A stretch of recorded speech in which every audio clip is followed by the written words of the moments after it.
Hey guys, BJ the Brave here, back with some more Magic the Gathering Arena, and our beginner journey continues. For those of you who don't know, I'm a long-time CCG player. I started Magic a few weeks ago. I did play about 4 or 5 years ago, and I'm kind of checked back in a couple of weeks ago. And yeah, really enjoying the game again, and really exciting to be playing right now with the Bloomburrow just launched. And yeah, I've been playing mainly delving in Black and Golgari, but today I kind of like spent a lot of my wildcards and was able to make this mythic Rakdos deck that a few people, I think the first person to get to mythic this season used like this deck or something very similar, give or take a few cards. And yeah, so I've kind of like gone for it, and it's a lot of it's a lot of fun. What's quite surprising is it's an aggro deck, and it's insane. Like, you can win the game in 3 turns. But what's surprising about it is you still got some thinking to do. It's not just kind of like press button attack. It's like there is still thinking. It's one thing as I like about Magic with the different speed spells. You've got to think about the counters that can come in and things like that. But the deck just feels a little bit broken, I'm not going to lie. Especially in like best of 1. Like in best of 3, people could obviously then see what you're running and then they can tech to counter it. But in best of 1, this deck is superb. So let's dive in and have a look at the deck. Okay, so obviously we're running red and black. As I said, guys, I have used my rares to make sure I get the right lands. And these are really worth doing because then you've got them. If you know you want to play Rakdos, you're going to use those lands every time, right? So we got the Blackcleave Cliffs, which is pretty good because basically what happens here is a lot of the combined colours, like a red-black, they enter the battlefield tapped, which means that you can't count the mana that turn, which is obviously a pretty big downside.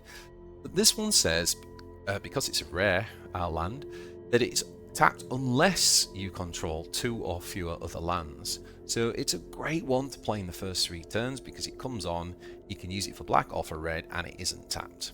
And then we've also got 4 of the Sulfurous Springs, which basically just isn't tapped, but it just means that when we go for black or red, it deals 1 damage to us. But we're really not bothered about that because we're looking to end the game within the first 3 to 5 turns. So taking 1 damage really is no biggie, and the rest are just mountains. So let's have a look at the deck. So we've got the Cacophony Scamp. Now, I absolutely love this card of Phyrexian Goblin Warrior. It's a 1/1, it's only 1 red energy to cast, and it says when the Scamp deals combat damage, you may sacrifice it, and if you do, proliferate. And when the Scamp dies, it deals damage equal to its power of any target. So, in other words, imagine we buff this guy up to like a 5/1. He hits face, so it does 5 damage, and then we can choose, if we want, to sacrifice, kill the Scamp, and he'll do another 5 damage to face. So that's 10 damage. That's half our opponent's life we've got just off that 1-drop. Absolutely bonkers 1-drop. Of course, we are running lots of spells to buff his power, so it's going to work very well. And we do run the Deadman's Ire, which is an instant card, and it says, until the end of the turn, the attacking creature gets +2/+2, and it gains trample. So, if you imagine playing the Scamp out, it doesn't have haste, so it can't attack the turn it comes out. But if you played the Ire on it, it could then also have haste, and it would gain +2/+2. Now, one of the things I haven't said about the Scamp, and a lot of... wait, does the Scamp actually have it? Let me just check.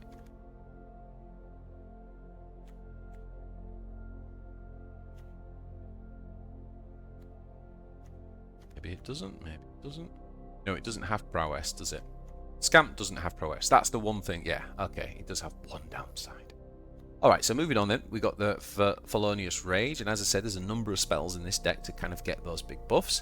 This targets a creature and gives it +2 power, and it also gains haste until the end of turn. So just like the Deadman's Ire, we can give haste to a card. And it also says that when the creature dies, so if it trades and dies, it then creates a 2/2 token, so it still leaves a body behind. Now, one of the things that we do, I haven't said yet, is all these little buff spells. A lot of our cards actually have prowess. So, for example, the Monastery Swiftspear, which has haste and prowess says whenever you cast a spell, the creature gets +1/1 until the end of the turn. So all these buffs that I'm giving, like +2, like we just said, +2, it's not +2, it actually becomes +3/+1, right, because of the prowess. cast another spell, they get another +1/+1. So these little units suddenly become absolutely massive. Speaking of which, we've got the Heartfire Hero, brilliant card out of the era, and this is a little mouse soldier, 1 red energy. It's valiant, so you can even use it to block after attacking. That's what that means. I'm explaining as though you're a beginner like me, so you know, if you come from Warforge or Terror or something, I'll try to keep I'll try to explain things and not kind of like just assume you understand the lingo, because this game can be confusing.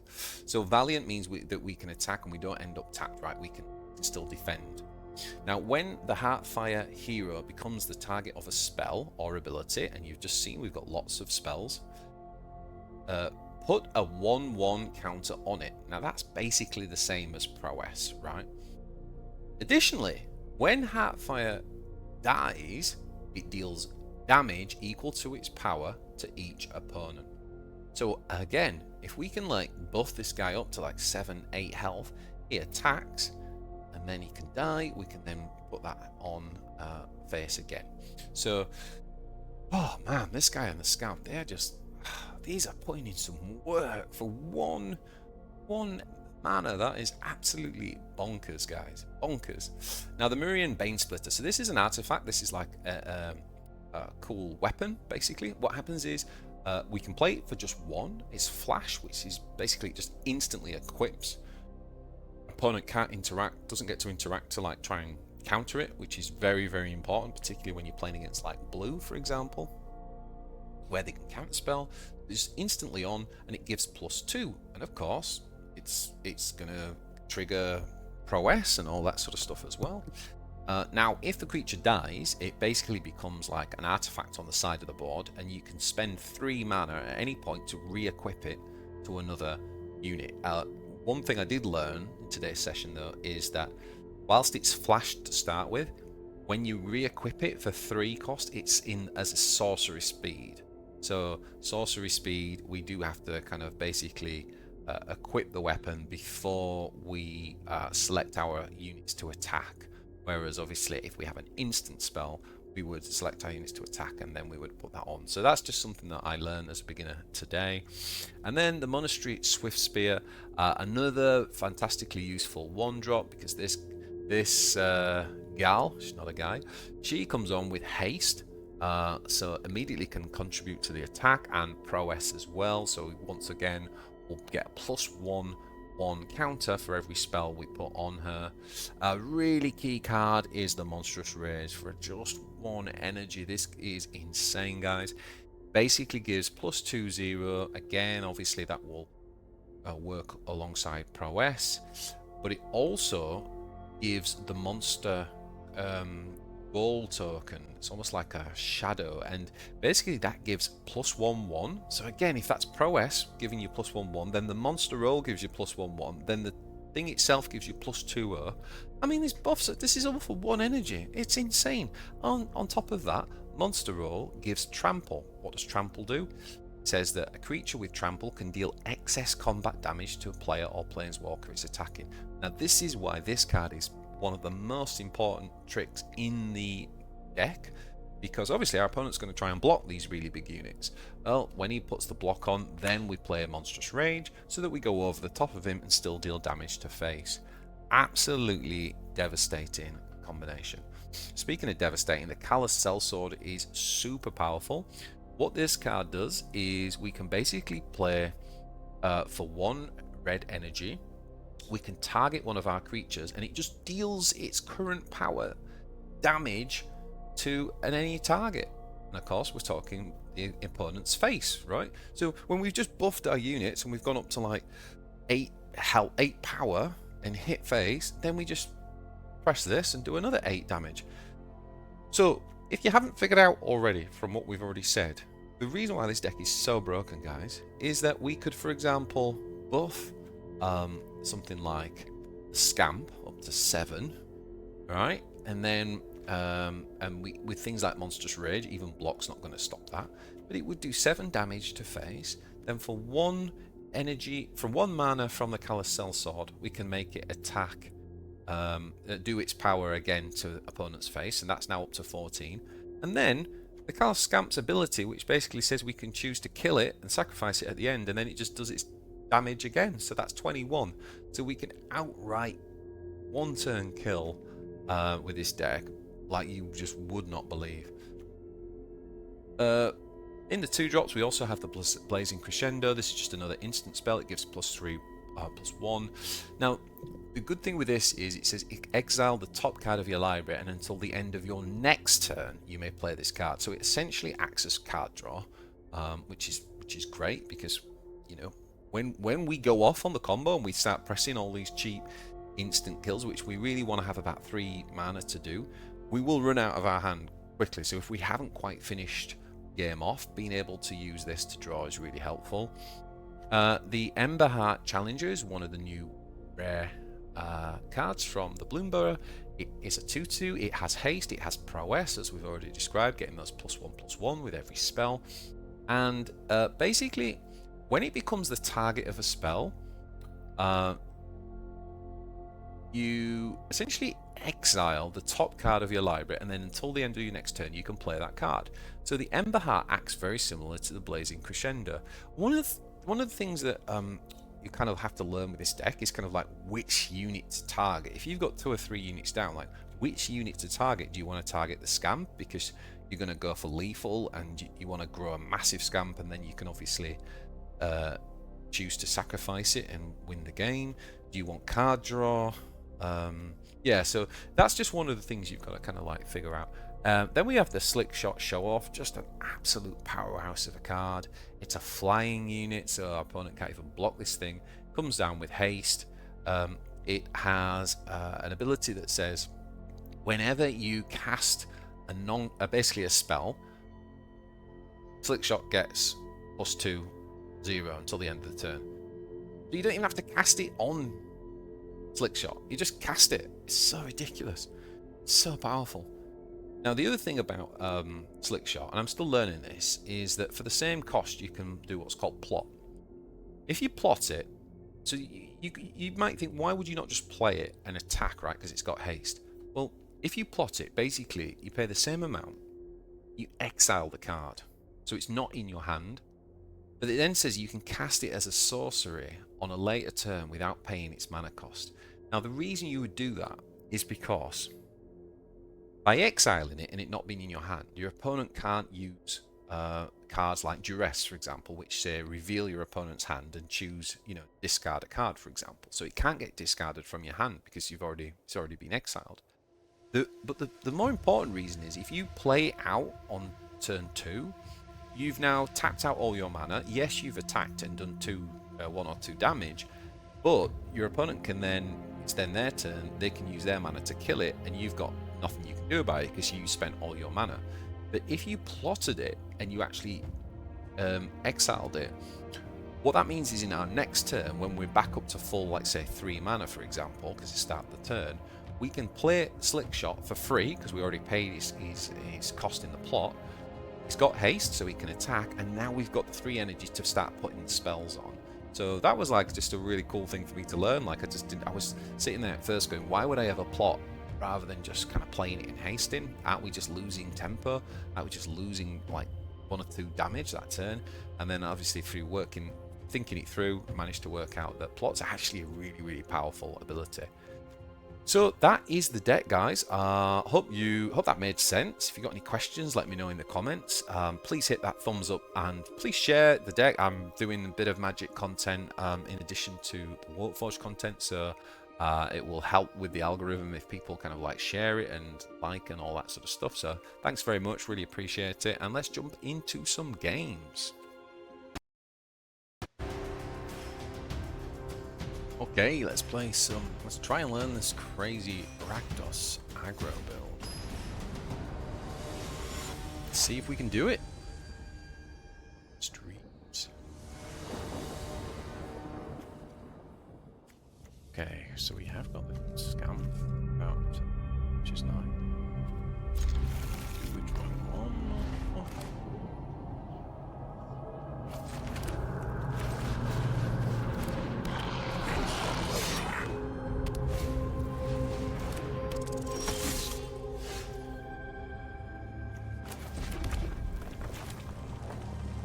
we just gonna plot this, right? I'm gonna attack.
Do we attack here?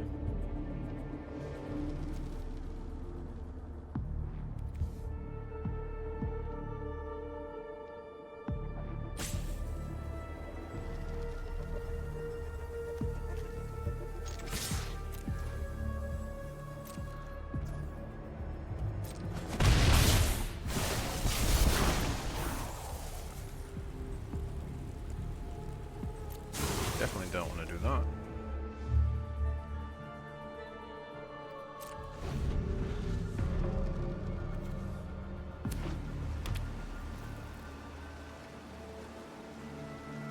Basically, one of us should have lethal next turn, right?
So these kind of have the same ability, right?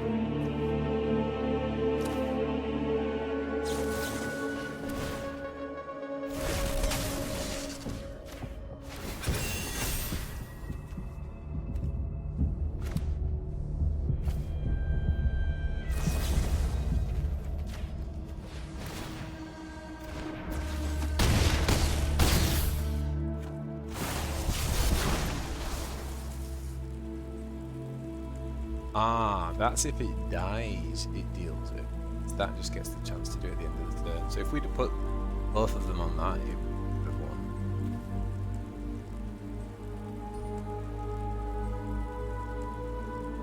I think that's right.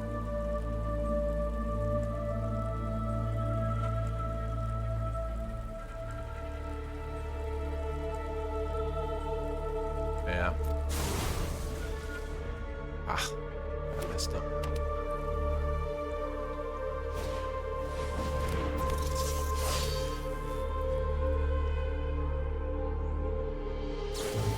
Yeah, kind of messed that one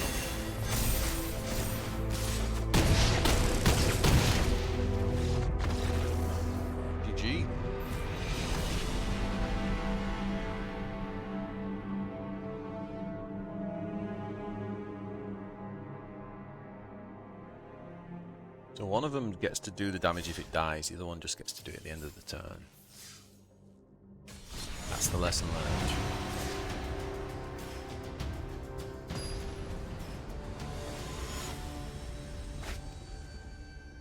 Alrighty, let's see. Let's see what we can do. It's crazy Rakdos deck.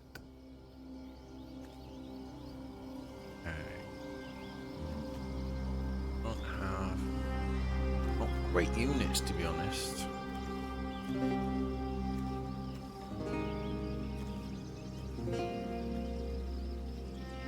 Not great units at all.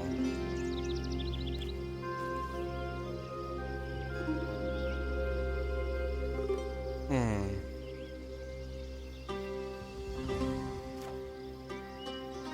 gonna mulligan though. Keep that. So we will get rid of... don't need 3 Slickshots, right?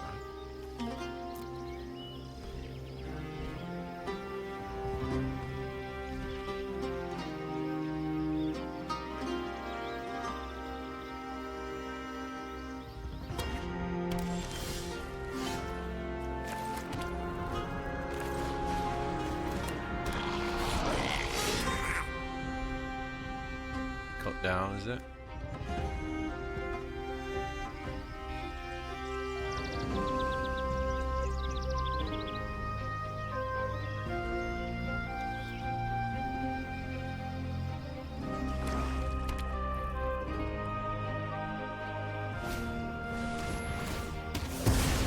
Yeah, he's got fell.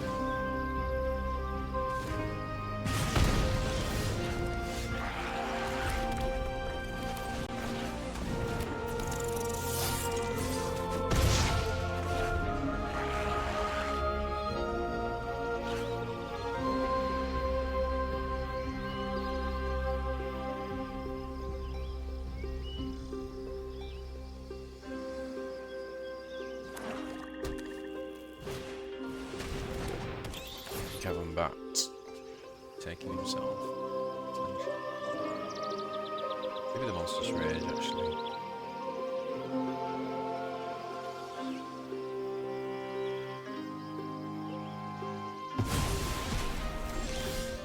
Okay.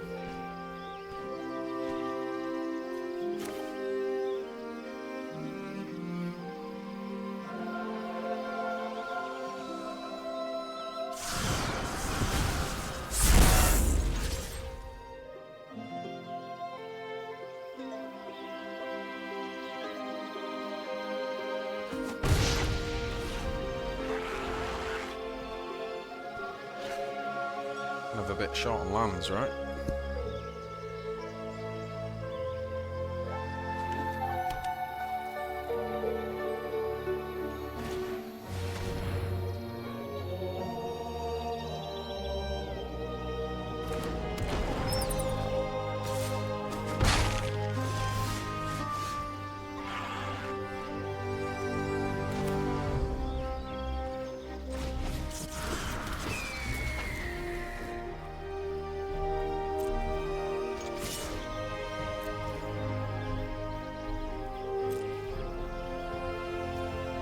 Doesn't block. The Monstrous Rage.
I actually don't know how much that is.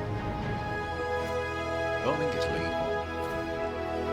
+2, 3, OS 4, I see. I think we'd be on 14.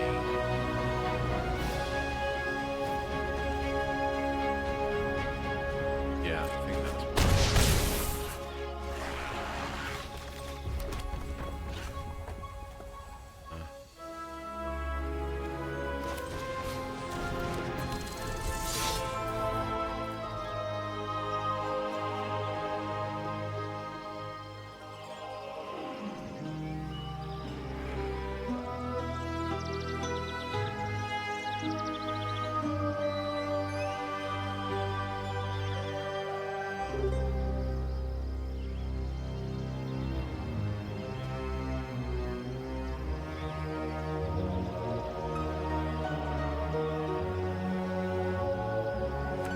Is if we play Monstrous Rage onto this card, we might draw another spell. So he says, whenever he becomes the target of a spell, your ability you control for the first time each turn, exile the top card of your library. Until the end of the turn, you may play this card. If that's an instant spell, we can play it. It's a dig deep. Target opponent sacrifices half the creatures they control, rounded up. Oh boy, that's not fun. I mean, I guess it's gonna be Emberheart. And then this then, right? Love the Emberhearts.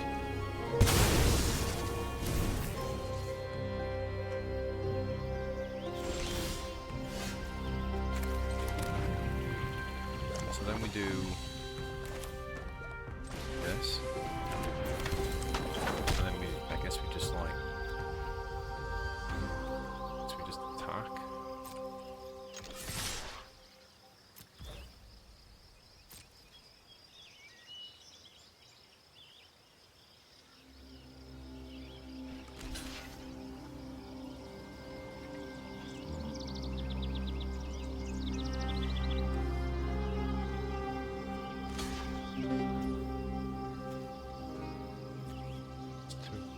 To 3, wouldn't it? It's not.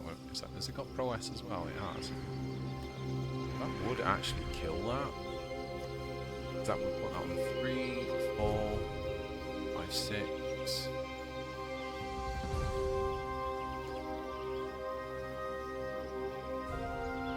So.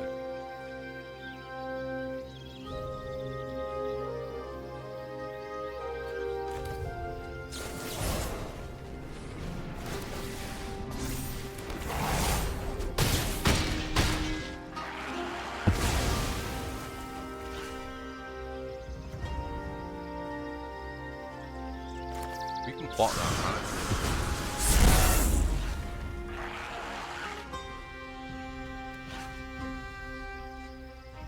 Maybe we got him this turn with the equip. So it costs 3 to equip, right?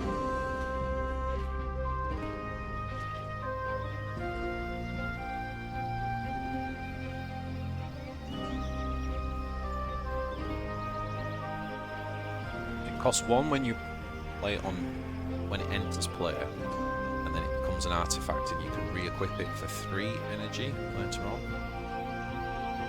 Good card.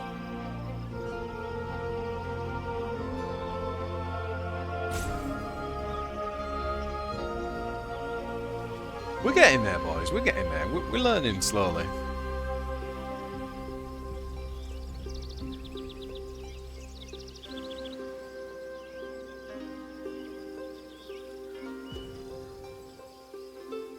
Opponent is thinking hard. It's 2 cards. Star chart. Alright.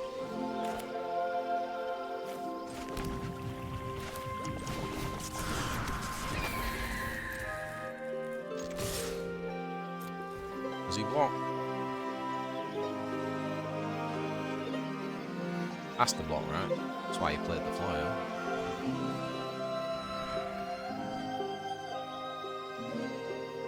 Presume.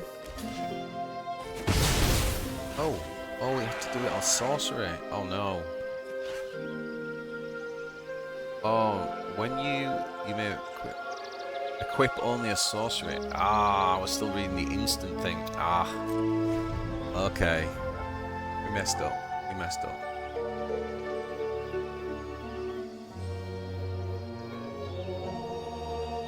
Still, that might have cost me.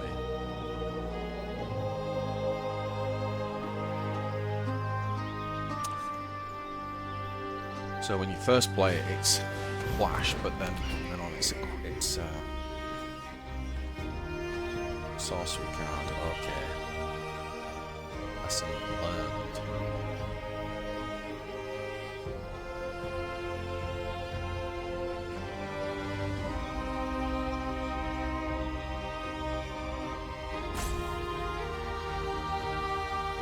Thinking long and hard.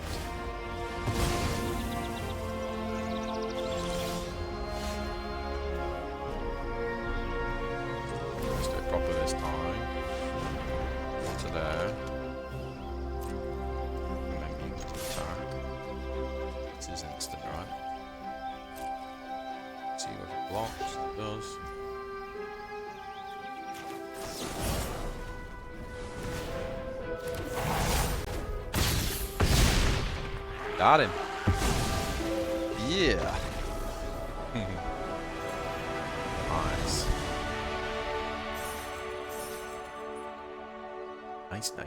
Nice. Okay. So we still made quite a few mistakes in that game. So we did actually have to mulligan last turn as well with one card less.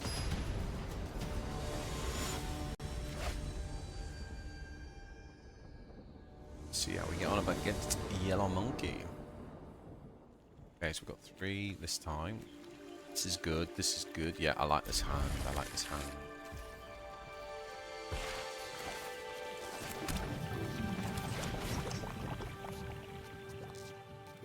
Yep.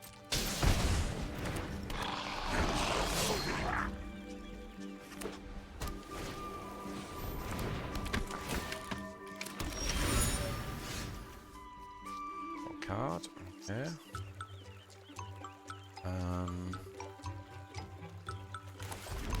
So I think we're just gonna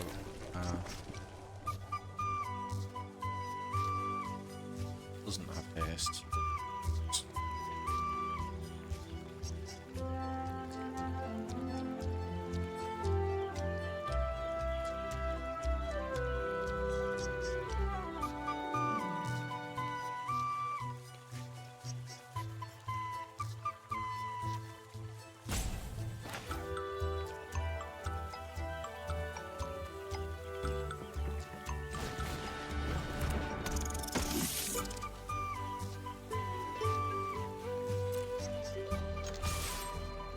I guess he can't block this, because if he blocks it, we can rage.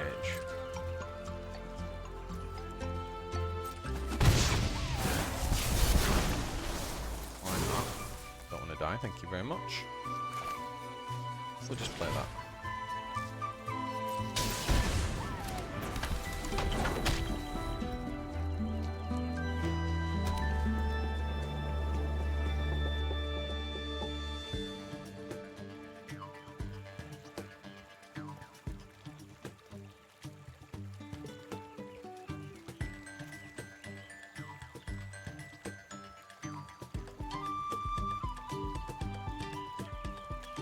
When it's the choice of this two, it's usually the Scamp that we want to buff, right? Because this guy does the damage when we die.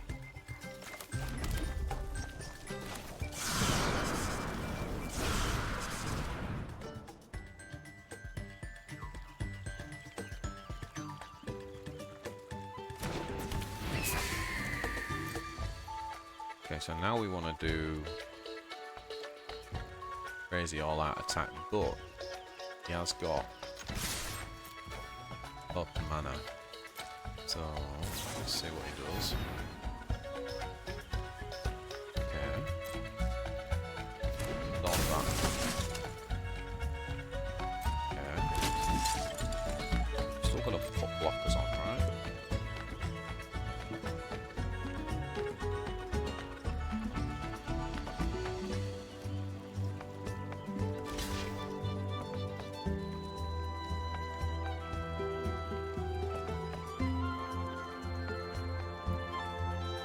so we're okay with the order.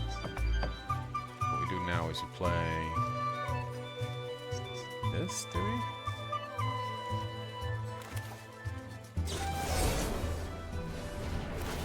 Put that on there, right?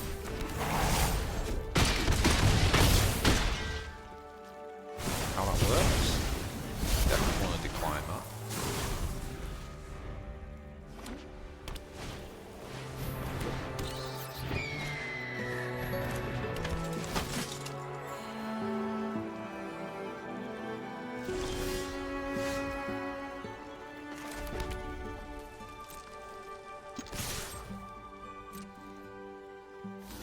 Oh, he is mana tapped out again, so that's pretty good.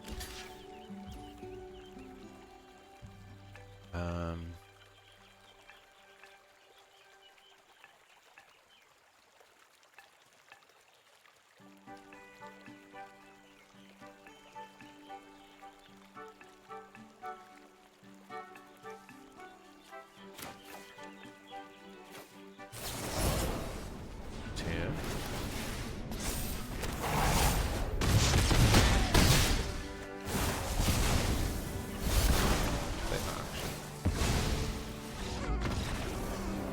Yeah, put him down to 1, but still enough, right?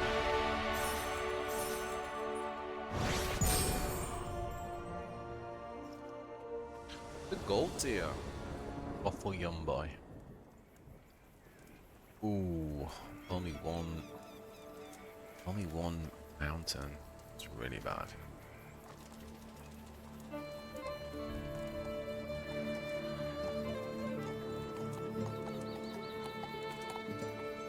I mean, what do you do here?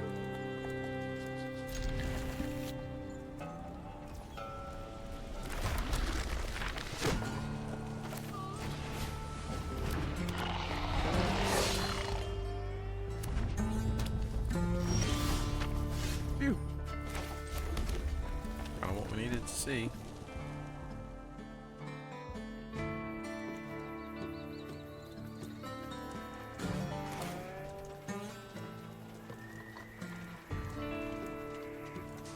I feel like we just plopped it.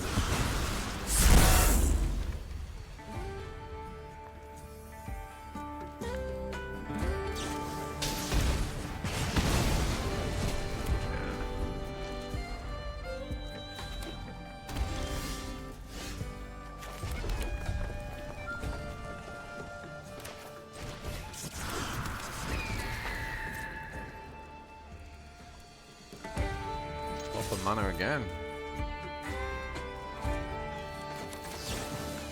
Probably shouldn't use it here, right? 'Cause now he just reacts.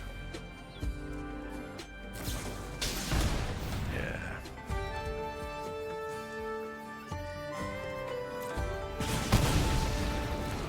That's pretty bad.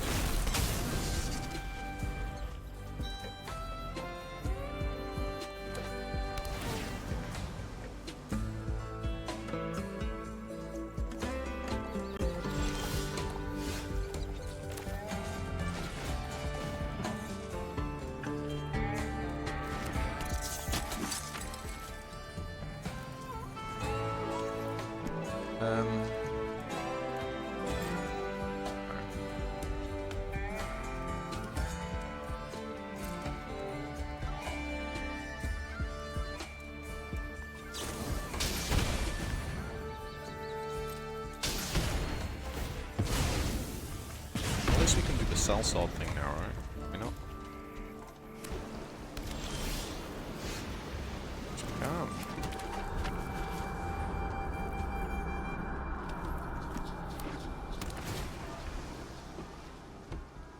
Oh, so we would have if we had the black mana. We did not.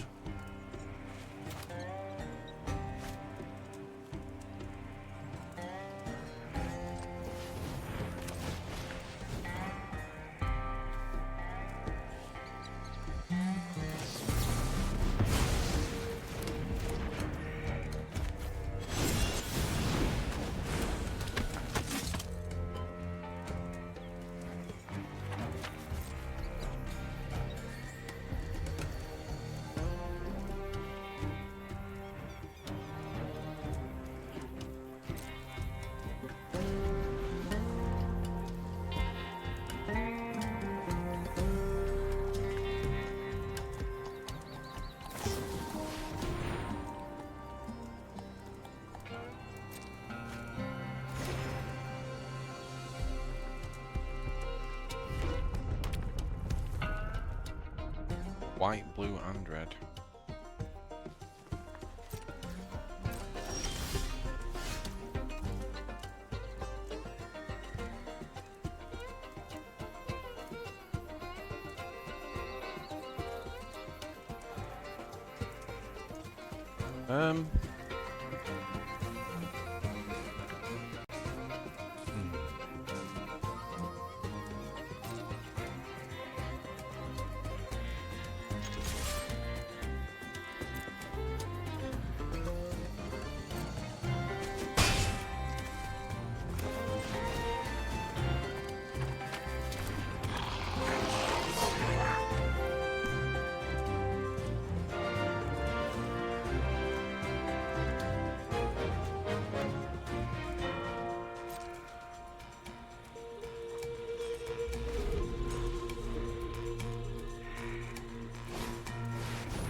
Exile all creatures.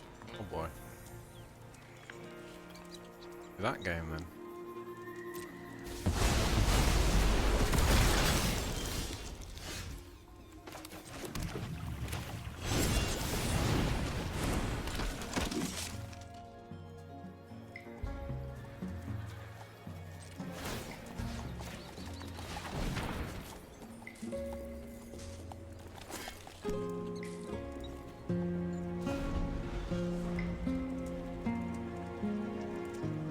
Out of cut down range.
Wow.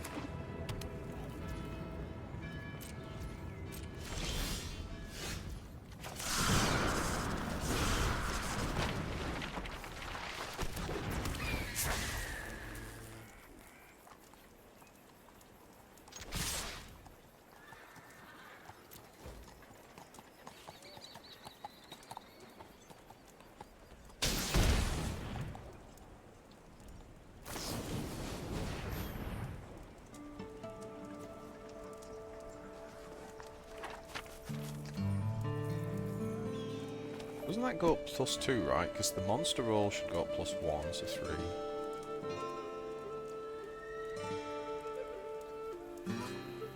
Ah, but it's not prowess, is it?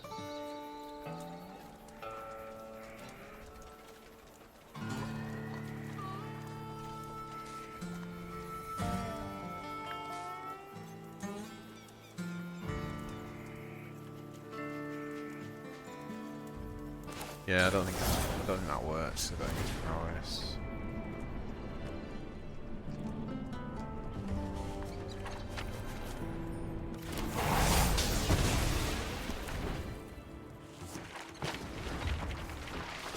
Okay, be there.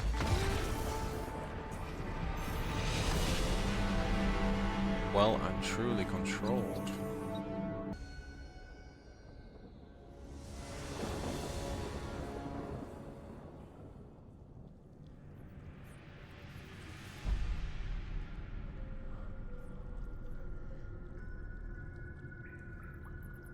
Okay, so let's have 2 lands and more creatures.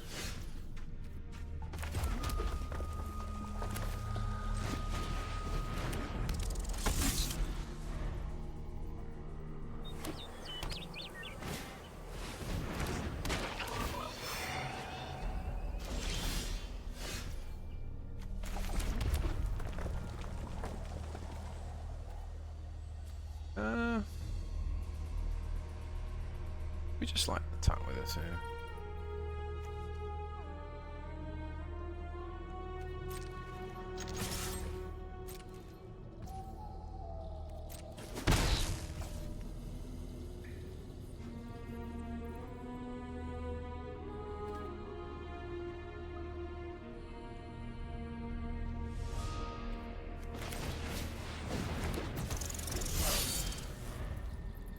Because he was tapped out of mana, actually, we could have just played the Emberheart and charged.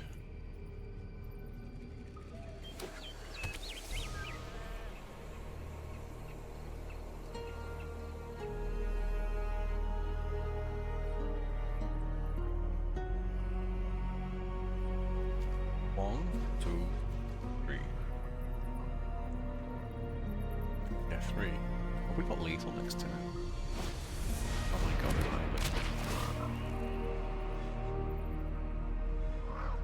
it's just tapped out, mana. Oh, like, got lethal.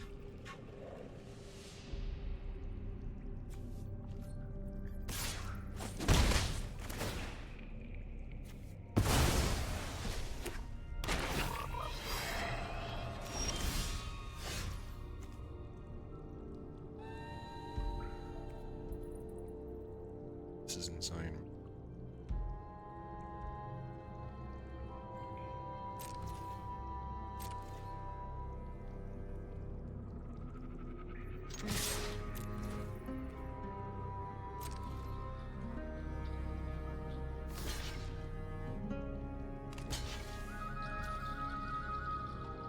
Okay, so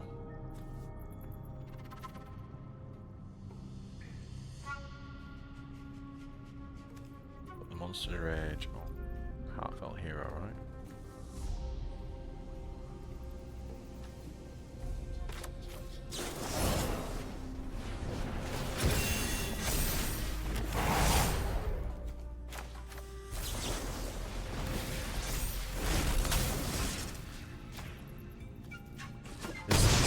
Kill it? Oh wait. Oh, we only have two. Why do I think I have three?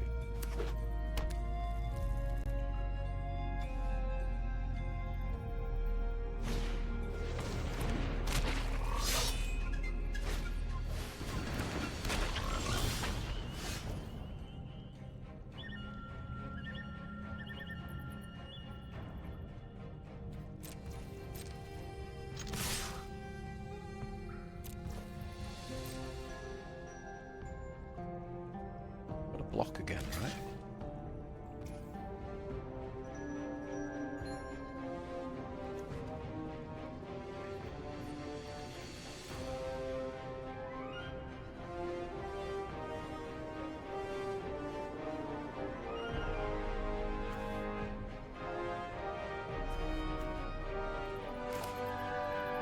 Oh, it's sorcery.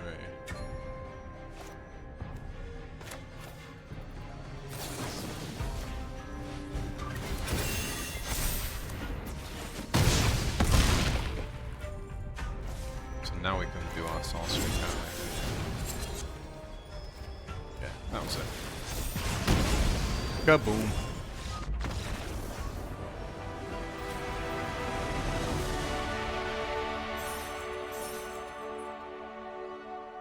Oh, this deck is crazy when it goes off. Just crazy when it goes off. Absolutely bonkers.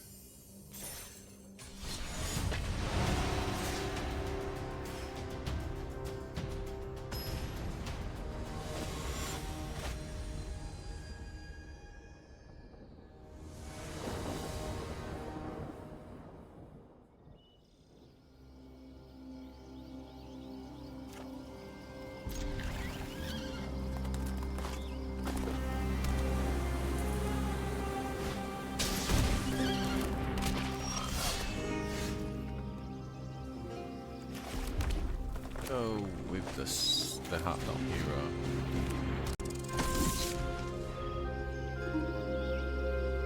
This might die and then we get to actually use its life, whereas this guy would want to be choosing to sacrifice it so early.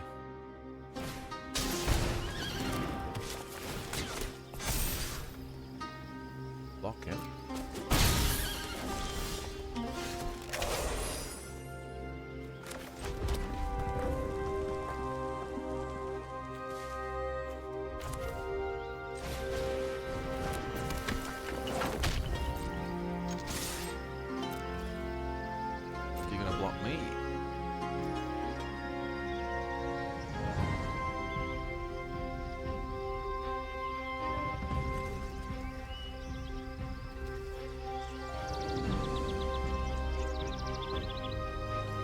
not going to block, and I don't think we play any cards. Just save.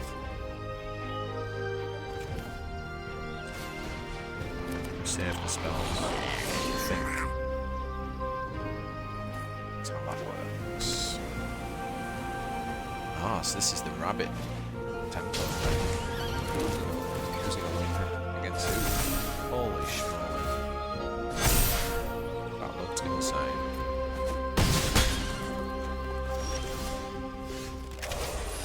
Oh, that looks bonkers. Not gonna lie. So we got 1, 2, 3 spells. Yep. Well, let's go.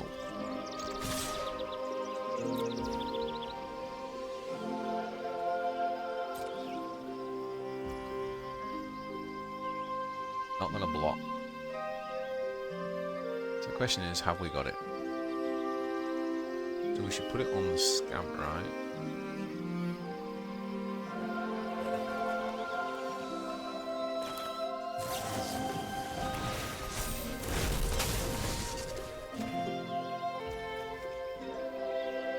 So we should put it all on the scamp, I think. I'm doing this correctly.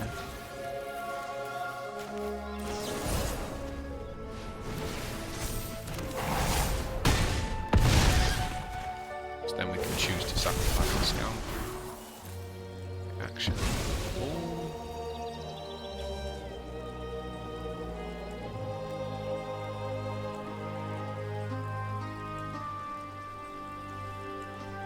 What have I got to do?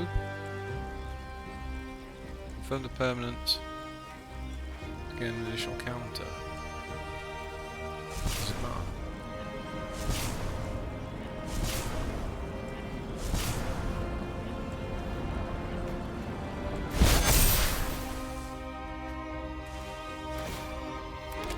Wait, I need to read this proliferate thing. What a game. I need to read this proliferate though. See what that means. Not sure what I was doing there with the counters.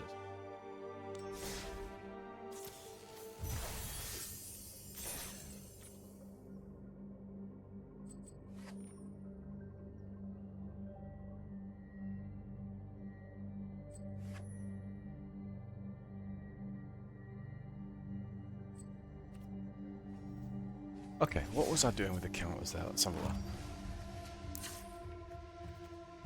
So it was on swim, wasn't it? Choose any number of permanents and or players and give each another counter.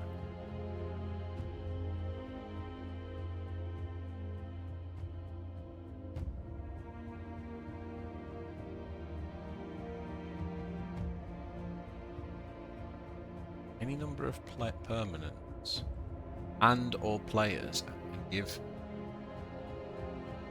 each another counter. They already. And already. Does that mean I go on my own thing? I having to put that on his stuff. I could have even put it on mine.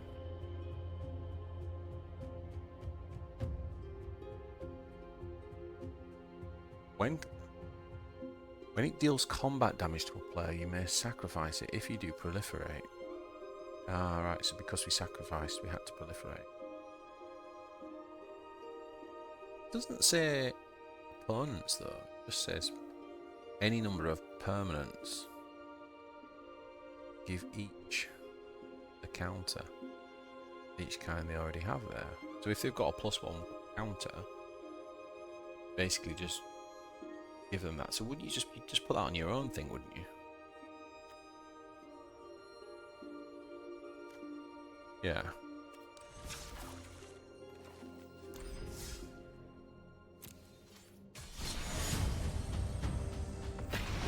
Alright.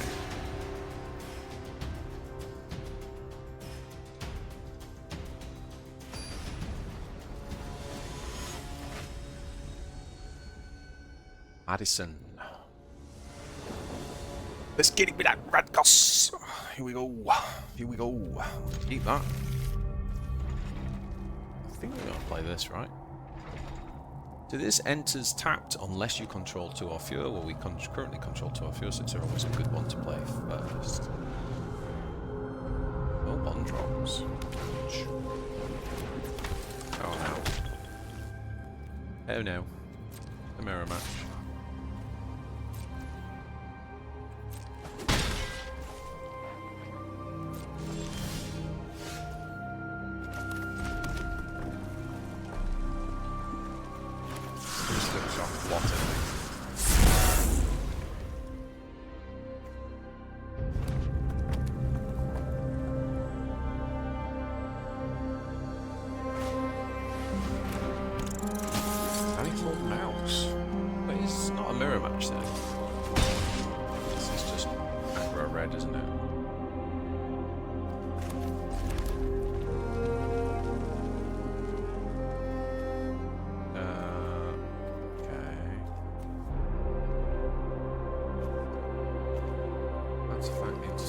Don't have any units.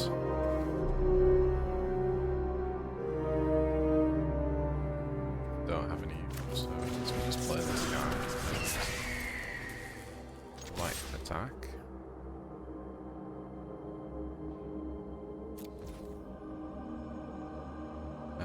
Do we have to put this on now though?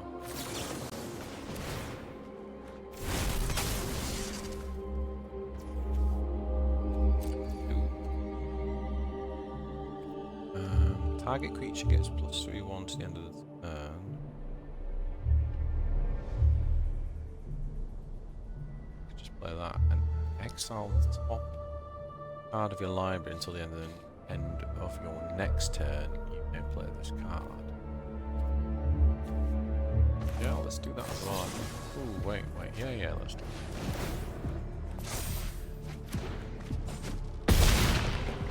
Okay.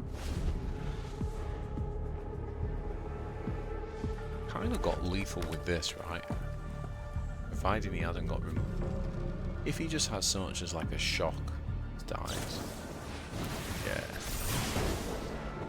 You got it. Didn't do it last turn because we kind of like.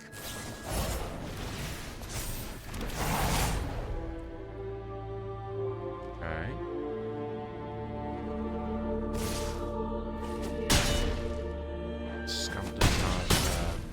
Hasty, so we need to draw that card that gives haste, is that it?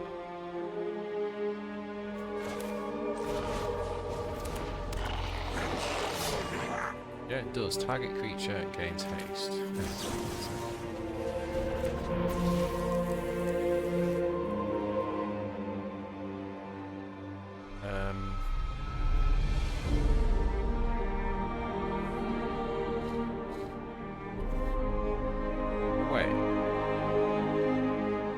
Can't block.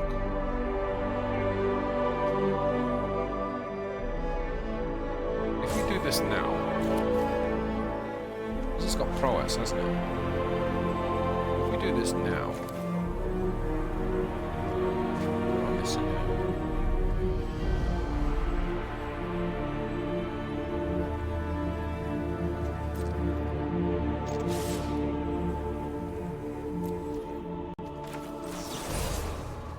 Do it this way. Or we could have done it by attacking with the sorcery first. This works too.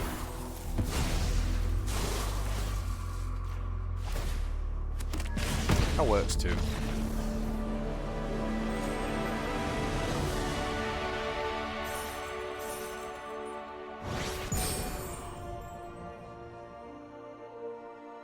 God, this deck is crazy, man. This deck is crazy.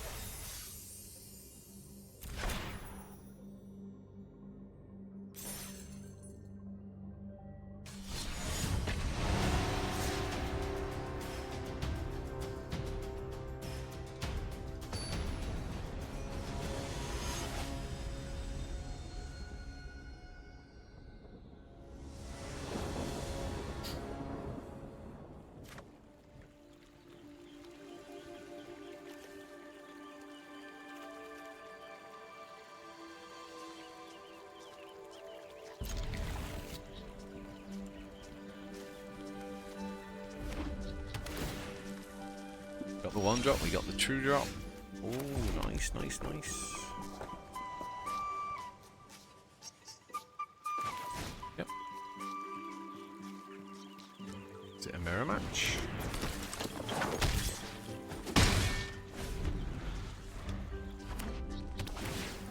Bring that.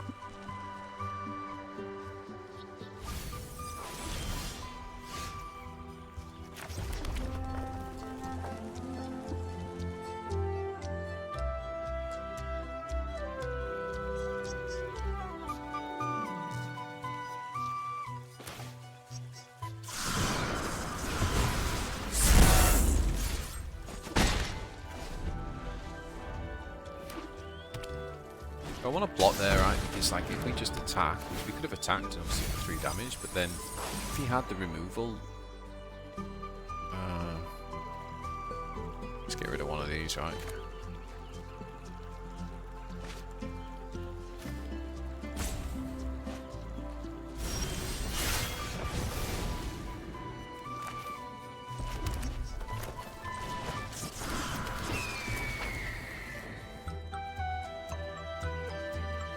Okay. So we just go.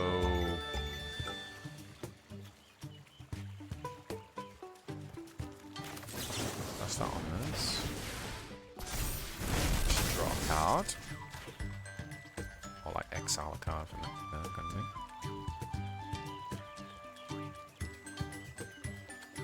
Do this.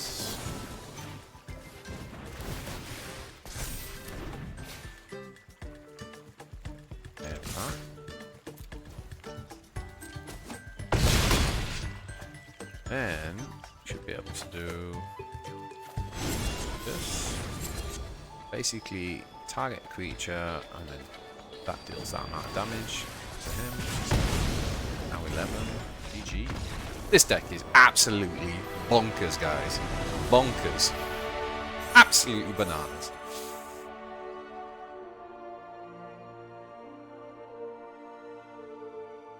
Absolutely bananas. Just crazy, this deck. So let's have a look. So yeah, so here we go. So I think at the end of the day, like we had one game where we lost pretty hard to like control. I think if they've got kind of like the low to ground, you know, able to kill your kind of 1-drop, 2-drop instantly react to it and stuff, then the deck can struggle. But man, if they haven't got that, this is just so powerful. Just so powerful. Like, it has to be that kind of hard control. Just incredible. Yeah, really good deck right now if you want to just climb and speed climb. I mean, I used a lot of my mythics and all my sort of wild cards to get this, so I made sure I got the right lands and everything. As you can see there, like rare lands, the cliffs and the springs. Very much worth doing. It's a bit boring when you first start the game, like to spend your rares on those lands, but if you like, if you know the kind of like colors you want to go for, then it's really worth doing, just because it sets you up then, right? You're going to use the lands in every build, so in many ways they're kind of more significant than the dual cards. So yeah, that is my Rakdos deck. As I say, this is a deck that many people have now got to Mythic with this season, give or take a few cards, and I think it's pretty powerful. So yeah, even as a beginner, learning it, enjoying it, but I hope you also learned something today, and thanks for watching, guys. Like and subscribe, and I'll see you in the next one. Take it easy.